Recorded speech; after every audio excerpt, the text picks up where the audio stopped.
जी dear students, कैसे हैं आप? आई होप आप सब ठीक हैं। डियर स्टूडेंट्स, आज हम बात करेंगे आपसे चैप्टर नंबर 4 की। इसमें एक्सरसाइज में मौजूद fill in the blanks, true false और मल्टीपल चॉइस क्वेश्चंस की। तो चलते हैं एक्सरसाइज के पहले क्वेश्चन की तरफ, फिल इन द ब्लैंक के पहले पार्ट की तरफ। In eukaryotic cells chromatin material is bounded by. तो स्टूडेंट्स याद रखिएगा, कोई भी यूकैरियोटिक सेल हो, क्रोमेटिन मटेरियल से हमारा डीएनए का मटेरियल है और उसमें न्यूक्लियर एनवेलप होता है, न्यूक्लियर मेम्ब्रेन होती है। आप ये दोनों लफ्ज़ लिख सकते हो, ठीक है। मज़ीद वीडियोस के लिए डिस्क्रिप्शन में लिंक्स हैं आपके तमाम चैप्टर्स के, उनको आप फॉलो कर सकते हो। दूसरा क्वेश्चन है, a group of ribosomes attach to messenger RNA is known as. तो स्टूडेंट्स याद रखिएगा, जब भी राइबोसोम और मैसेंजर आरएनए आपस में इकट्ठे हो जाएंगे उन्हें हम पॉलीसोम कहेंगे या पॉलीराइबोसोम्स कहेंगे। तो आपको पता है कि बहुत से ग्रेन्यूल्स जो हैं ऑलरेडी साइटोप्लाज्म में होते हैं। तो वो जो ग्रेन्यूल्स होते हैं उनको आप मुख्तलिफ नाम देते हो, गोल्जी वेसिकल्स, लाइसोसोम्स, गैलेक्सीसोम्स। अब पॉलीसोम का भी मैंने आपको बताया कि ये क्या होता है, ये कैसा ग्रेन्यूल है जो कि बेसिकली पाया जाता है आपके साइटोप्लाज्म में, राइट। किसी भी सेल के साइटोप्लाज्म में जब भी मैसेंजर आरएनए अटैच होगा राइबोसोम्स के साथ, पॉलीसोम का नाम आप याद रखिएगा। उसके बाद next question, dash is the place on the chromosomes where spindle fibres are attached during the cell division. तो स्टूडेंट, सेल डिवीजन के दौरान अगर कोई क्रोमोसोम के साथ स्पिंडल फाइबर अटैच होता है तो वो सेंट्रोमेयर पे अटैच होता है। और आपको पता होना चाहिए कि जो क्रोमोसोम है उसकी कोई स्पेस है, basically we use to call it as centromere, ठीक है। उसके बाद इसके बाद प्रोटीन भी अटैच होता है सेंट्रोमेयर वाली जगह पे, उसे कैनेटोकोर प्रोटीन कहते हैं। तो ये आपको पता होना चाहिए। उसके बाद नेक्स्ट है जी, the endoplasmic reticulum with attached ribosomes is known as. ये तो आपको पता ही होगा कि राइबोसोम के साथ अगर अटैच हो तो इसे हम RER कहते हैं, रफ एंडोप्लाज्मिक रेटिक्यूलम। उसके बाद आपको पता होगा कि स्मूथ एंडोप्लाज्मिक रेटिक्यूलम भी होता है जहाँ राइबोसोम्स उसके साथ अटैच नहीं होते हैं ER के साथ। उसके बाद अगला क्वेश्चन है, the soluble part of the cytoplasm is called. तो स्टूडेंट्स उसको हम साइटोसोल का जो है वो नाम देंगे। चलते हैं ट्रू फॉल्स स्टेटमेंट्स की तरफ। स्टूडेंट्स, पहली स्टेटमेंट है, cell membrane is present in all eukaryotic cells. Cell membrane जो है वो तमाम यूकैरियोटिक सेल्स में होती है। तो ये बात तो टोटली सच है, क्योंकि सेल मेम्ब्रेन के बगैर तो कोई सेल होता ही नहीं है। बहरहाल सेल वॉल जो है वो होती है एनिमल प्लांट सेल्स में, और एनिमल सेल्स में सिर्फ सेल मेम्ब्रेन होती है। और जो सेल वॉल है स्टूडेंट्स, बैक्टीरिया में भी होती है और फंगस में भी होती है। तो इनका जो नेचर है सेल वॉल का वो डिफरेंट होता है। सेल वॉल जो एनिमल्स में होती है, सॉरी सेल वॉल जो प्लांट्स में होती है वो सेलुलोज की बनी हुई होती है, जबकि जो फंगस की सेल वॉल है वो एक केमिकल है, चाइटिन या chitin, what ever you can talk, तो वो उसकी बनी हुई होती है। और इसके अलावा जो बैक्टीरिया की सेल वॉल है वो बनी होती है पेप्टिडोग्लाइकन की। तो बहरहाल इसका आंसर जो है ये ट्रू है। उसके बाद नेक्स्ट क्वेश्चन किया जाता है, chloroplast and mitochondria do not have the hereditary material. तो ये मैं आपको बताता चलूँ कि इनके पास अपना हेरिडिटरी मटेरियल यानी डीएनए होता है। तो ये बात जो है वो फॉल्स है, क्योंकि क्लोरोप्लास्ट के पास भी अपना डीएनए इसके अंदर मौजूद है और माइटोकॉन्ड्रिया के अंदर भी अपना डीएनए मौजूद है। तो लिहाजा इनके पास होता है डीएनए मटेरियल, तो इसको फॉल्स तस्वुर किया जाएगा। उसके बाद centriole is involved in the cell secretion. Centriole का ताल्लुक सेल सिक्रीशन से है। तो स्टूडेंट्स ये भी जो है बात जो है गलत है, क्योंकि सेंट्रियोल का ताल्लुक सेल सिक्रीशन से नहीं, सेल डिवीजन से है। उसके बाद आपको पता ही होगा, सेंट्रियोल जो है ट्यूबुलिन प्रोटीन का बना हुआ एक ऑर्गेनेली है जो सिर्फ एनिमल सेल में पाया जाता है। प्लांट सेल में तो फ्रेगमोप्लास्ट फॉर्मेशन से जो है सेल डिवीजन होती है, तो ये प्लांट सेल में सेंट्रियोल्स नहीं होते। तो दूसरा ये कि जो सेंट्रियोल्स हैं ये सेल डिवाइड करते हैं, यानी डीएनए को जो है ये क्रोमोसोम्स को अलग-अलग करने का काम करते हैं। उसके बाद है जी चौथा सवाल, sometimes many ribosomes get attach to the same stretched of the messenger RNA forming a structure called cytosome। तो स्टूडेंट्स ये स्ट्रक्चर जो है साइटोसोम नहीं होता, अभी मैंने आपको फिलिंग द ब्लैंक्स बताया था, पॉलीसोम स्ट्रक्चर होता है। तो ये स्टेटमेंट भी क्या हो गई, फॉल्स। उसके बाद नेक्स्ट है जी, mitochondria are very important organelles of the eukaryotic cells. इसमें कोई शक नहीं है, माइटोकॉन्ड्रिया बहुत इंपॉर्टेंट ऑर्गेनेलीज होते हैं किसी भी सेल के, ना सिर्फ के यूकैरियोटिक बल्कि बल्कि सॉरी, माइटोकॉन्ड्रिया तो सिर्फ यूकैरियोटिक सेल्स में पाए जाते हैं, बैक्टीरिया वगैरह में माइटोकॉन्ड्रिया जो है वो नहीं पाए जाते। तो आप मुझे कमेंट में जवाब दें कि अगर माइटोकॉन्ड्रिया बैक्टीरियल सेल में नहीं होते तो फिर बैक्टीरिया एनर्जी कहाँ से हासिल करता है, from where does the bacteria fulfil its energy needs, ATP कैसे बनाता है वो। तो if you have a proper answer तो आप उसको कमेंट सेक्शन में भी कमेंट कर सकते हैं। उसके बाद चलते हैं नेक्स्ट क्वेश्चन नंबर 3 की तरफ, which is multiple choice question. Students, पहला क्वेश्चन किया जा रहा है कि which statement about the nuclear envelope is not true. Nuclear envelope के बारे में जो है वो क्या बात सच नहीं है। तो इसमें लिखा हुआ है इट हैज़ पोर्स, तो न्यूक्लियर एनवेलप में पोर्स, ओके, न्यूक्लियर एनवेलप में पोर्स होते हैं स्टूडेंट्स, क्योंकि मैसेंजर आरएनए तो उन सुराखों से बाहर आता है।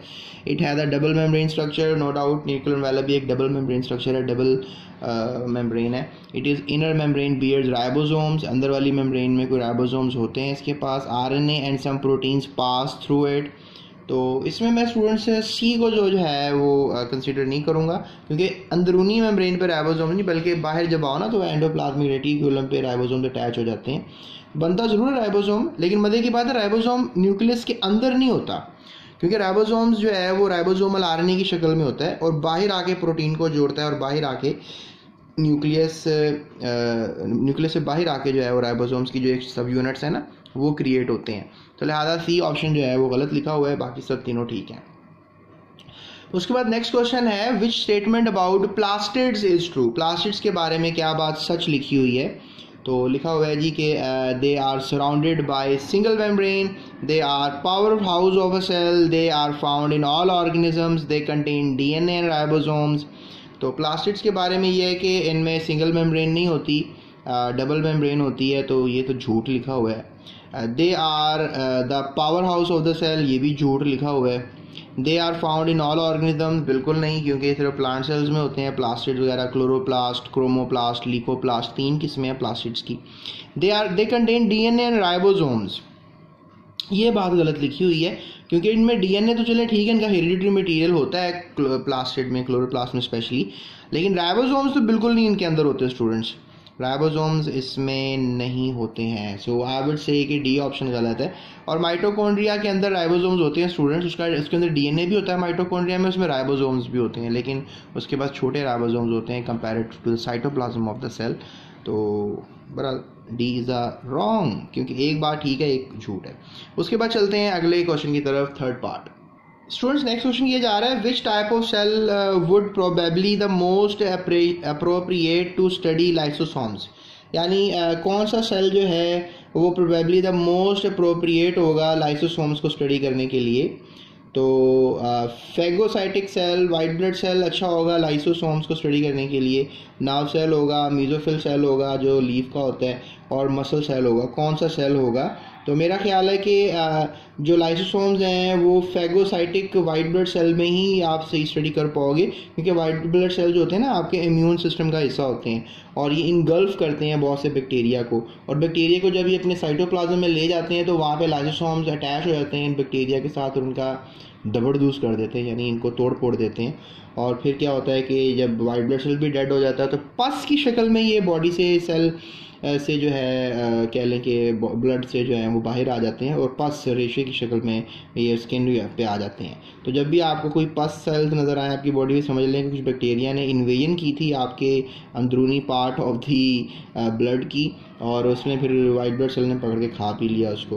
तो ये हमारे लिए बड़े ज़बरदस्त फौजी हैं जी, और ये अल्लाह का एक निज़ाम है जो बना हुआ है। So A option is the right option. चलते हैं फोर्थ क्वेश्चन की तरफ। स्टूडेंट्स, फोर्थ क्वेश्चन है which of the following pair of structure function is mismatched. अब ये फंक्शन के हिसाब से काम खराब हो गया हुआ है। राइबोसोम्स प्रोटीन बनाते हैं, इसमें कोई शक नहीं है। न्यूक्लियोलस राइबोसोम प्रोडक्शन करता है, नो डाउट राइबोसोमल आरएनए बनाता है, तो ये भी सच है। गोल्जी मसल कंट्रैक्शन कराता है, ये बात काफ़ी इंटरेस्टिंग लग रही है। सो लाइसोसोम्स इंट्रासेलुलर डाइजेशन कराते हैं, ये भी बात सच है। ये सी वाली बात पे मुझे ज़रा डाउट है, क्योंकि गोल्जी का काम वेजिकल्स बनाना है, यानी कि सेल के जो एक्स्ट्रा मटेरियल्स हैं, डेड मटेरियल्स हैं, उनको वेजिकल्स बना के या तो सेल में लाइसोसोम्स के पास भेजना या सेल से बाहर निकाल देना, ये इसके बड़े फंक्शंस हैं। तो सी जो ऑप्शन है वो बड़ा डाउटफुल है, तो सी इज़ द रॉन्ग ऑप्शन। उसके बाद चलते हैं 5वें सवाल की तरफ, जो कि आखिरी मल्टीपल चॉइस क्वेश्चन है। इसमें सवाल किया जा रहा है which of the following statement about ribosomes is correct, ribosomes के बारे में क्या बात सच है। They are structurally different from free ribosomes. अच्छा, अब एक होते हैं स्टूडेंट्स राइबोसोम जो कि अटैच होते हैं ईआर के साथ, और एक होते हैं जो फ्रीली साइटोप्लाज्म में मूव कर रहे होते हैं। तो लिहाजा क्या इनमें कोई डिफरेंस होता है, क्या ये स्टेटमेंट जो है सच है कि झूठ पे देखते हैं। So they are enclosed in their own membrane, ये बात तो टोटली झूठ लिखी हुई है क्योंकि ये अपनी मेम्ब्रेन, राइबोसोम की कोई मेम्ब्रेन नहीं होती। So they are contracted in the cisternal space of the ER, और वहाँ पे भी डेफिनेटली होते हैं सिस्टर्नल स्पेस ऑफ ईआर में, रफ ईआर में बिल्कुल सच लिखा हुआ है। They are attach to the cisternal surface. तो इसमें स्टूडेंट्स डी को सबसे ज़्यादा क्लोज लूँगा क्योंकि कंसनट्रेटेड वाला बात सही नहीं है, ज़्यादा कंसनट्रेटेड होना ना होना, मेम्ब्रेन में नहीं होते, और इन दोनों सेम होते हैं राइबोसोम, चाहे वो फ्रीली फ्लोटिंग हो या फिर अटैच हो ईआर के साथ, तो दोनों सेम ही होते हैं। तो अलहदा डी को मैं कहूँगा कि ये सही आंसर है क्योंकि they are attach to cisternal surface. Cisternal surface से मुराद है कि ये अटैच हैं उसके साथ जो ईआर है ना, सिस्टर्नी जो है स्टूडेंट्स ईआर की भी होती है और गोल्जी ऑपरेटस की भी होती है। तो आपने ये कंफ्यूज नहीं होना कि सिस्टर्नी सिर्फ गोल्जी ऑपरेटस में होती है, ईआर की भी सिस्टर्नी होती है। एक स्टैक लाइक पैकिंग है, उसको हम सिस्टर्नी का नाम दे देते हैं। बाकी क्रिस्टी क्या होती है अभी कमेंट्स में आप मुझे बताओ ये कहाँ होती है। सिस्टर्नी और क्रिस्टी पे अमूमन शॉर्ट क्वेश्चन बोर्ड में आ जाता है। स्टूडेंट्स ये था हमारा lecture, I hope so you enjoyed it, आपको काफ़ी समझ में आई होगी, और अगर आई है तो सब्सक्राइब किए बगैर तो फिर आप डेफिनेटली नहीं जाएंगे। अगर नहीं आई तो कमेंट ज़रूर कीजिएगा क्या बात ठीक नहीं लगी, समझ नहीं आई, इंशाल्लाह उसको इम्प्रूव करेंगे। सो अभी तक के लिए इतना ही, अपना बहुत ख्याल रखना है। नेक्स्ट वीडियो शॉर्ट क्वेश्चन पे होगी, डिस्क्रिप्शन में लिंक्स हैं, उनको फॉलो कर लीजिएगा। Thank you so much.